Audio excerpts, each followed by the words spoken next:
যারা শরিয়ার বিরুদ্ধে কথা বলেন, যারা শরিয়াকে মানে না বলে দাবি করেন, বিশ্বাস করে বলে দাবি করেন, তাদের সঙ্গে আমি স্পষ্ট বলতে চাই, বাংলাদেশে শরিয়ার ভিত্তিতে দেশ পরিচালিত হবে, এর কোনো বিকল্প নাই। ওলামা একরামকে অক্ষতায় প্রমাণ করতে হবে আমরা শরিয়ার আলোকে দেশ পরিচালনা করতে চাই। যারা ভারতের ভয়ে, সাম্রাজ্যবাদের ভয়ে যারা অনুচিন্তা করেন, তাকে অনুরোধ করবো আপনারা কথা হুঁশিয়ার সঙ্গে বলার চেষ্টা করবেন।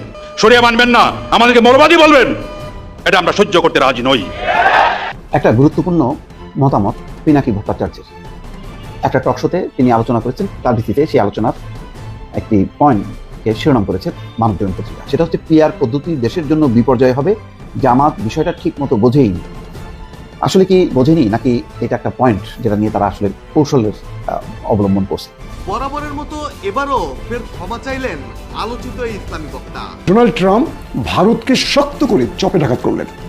একদিকে ট্যারিফ বাড়িয়ে দিলেন ডোনাল্ড ট্রাম্প, অন্যদিকে যাতে ভারতীয়রা প্রবেশ করতে না পারে আমেরিকায়, তাই এই বিশাল অ্যামাউন্টের ভিসা ফি যোগ করে বসলেন। নতুন শক্তির মুখোমুখি বিএনপি।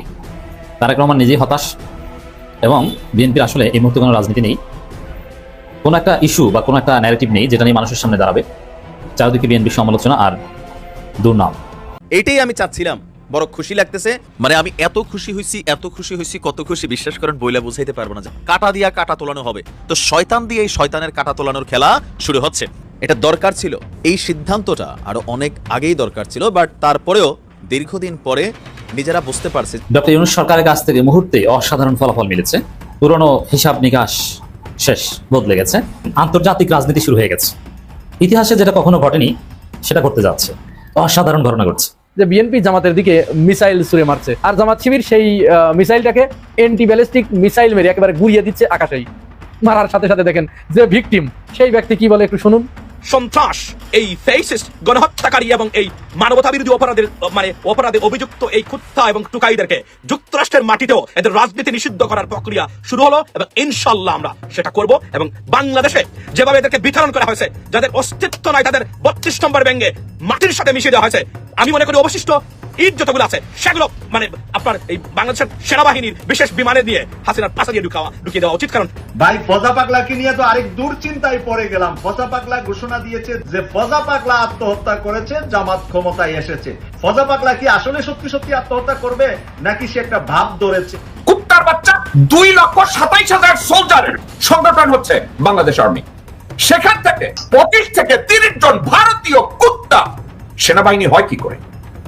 আর জনগণকে আর্মির বিরুদ্ধে খেপিয়ে দেওয়া হচ্ছে। কুত্তার বাচ্চা, তোমাকে কে বলছে? Are you an informer? Are you an informer of র? বিদেশের মাটিতে এইরকম নেক্কারজনক ঘটনা বাংলার ইতিহাসে এর আগে কখনো ঘটেনি। আজকে একটা জিনিস প্রমাণিত হলো যে আওয়ামী লীগ কখনো মানুষ হতে পারে না। এদের কোনো জাত নাই, এদের ধর্ম নাই, এদের নীতি নাই, এদের বিবেক নাই, এদের মনুষ্যত্ব নাই, এদের মানবিকতা নাই। এরা ভণ্ড, এরা প্রতারক, এরা দুর্নীতিবাজ, এরা জালিম, এরা ডাকাত।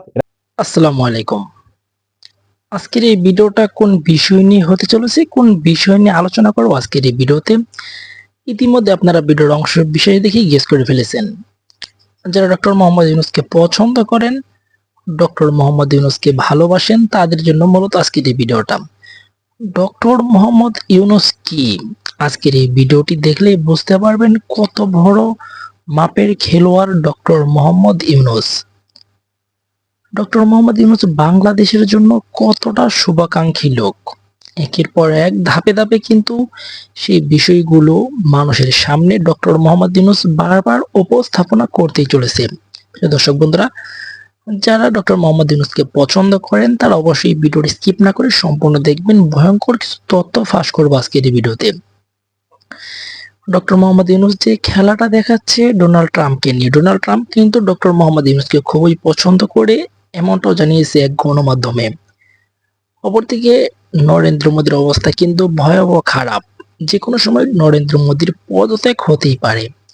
এখানে কিন্তু নরেন্দ্র মোদীর অবস্থা ভালো নেই। সেই সাথে সাথে ডক্টর মোহাম্মদ ইউনূস জাতিসংঘে গিয়ে যে খেলাটা দেখালো, সেই খেলা দেখার জন্য কিন্তু পুরো বাংলাদেশের মানুষ তার পক্ষে এবং তার জন্য ওয়েট করছিল। কারণ নিউ ইয়র্কে আওয়ামী লীগের কিছু জনসংখ্যা এবং কিছু লোক যেরকম ভাবে এনসিপি নেতাদের উপর হামলা করেছে এবং মির্জা ফখরুল সাহেবের উপরও হামলা করেছে, এখান থেকে কিন্তু আমরা ধরেই নিতে পারি যে আওয়ামী লীগ কখনো সুষ্ঠুভাবে কোনো দিন রাজনীতি করেনি।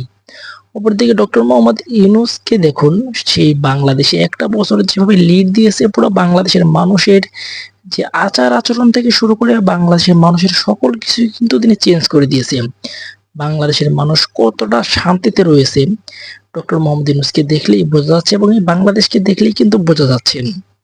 অপরদিকে ডক্টর মোহাম্মদ ইউনূস কিন্তু ভয়ঙ্কর এক সুখবর নিয়ে আসতে চলেছে এই বাংলাদেশের জন্য। ডক্টর সকলেই কিন্তু ধরেই নিয়েছিল ফেব্রুয়ারি মাসে নির্বাচন হবে, কিন্তু ডক্টর মোহাম্মদ ইউনূস ফেব্রুয়ারি মাসে নির্বাচন দিবে না এমনটাও জানিয়েছে। প্রিয় দর্শক বন্ধুরা, সত্যি সত্যি যদি ফেব্রুয়ারিতে নির্বাচন না হয়, তাহলে বাংলাদেশের মানুষ কতটা স্বস্তির বোধ করবে, কতটা শান্তিতে থাকতে পারবে বলে আপনার মনে হচ্ছে এবং সকলের মনে হচ্ছে, অবশ্যই সেই বিষয়টি কমেন্ট করবেন। সেই সাথে কারা কারা ডক্টর মোহাম্মদ ইউনূসকে আরো 5টি বছর চাচ্ছেন যেন বাংলাদেশকে লিড দেয় এবং বাংলাদেশকে এগিয়ে নিতে পারে, রোল মডেল হিসেবে বাংলাদেশকে জাতির কাছে তুলে ধরতে পারে। কে কে চাচ্ছেন ডক্টর মোহাম্মদ ইউনূস আর 5টি বছর ক্ষমতায় থাকুক, অবশ্যই সেই বিষয়টি কমেন্ট করবেন। আজকের মতন এই পর্যন্তই, দেখা হচ্ছে পরবর্তী কোনো ভিডিও নিয়ে। ধন্যবাদ।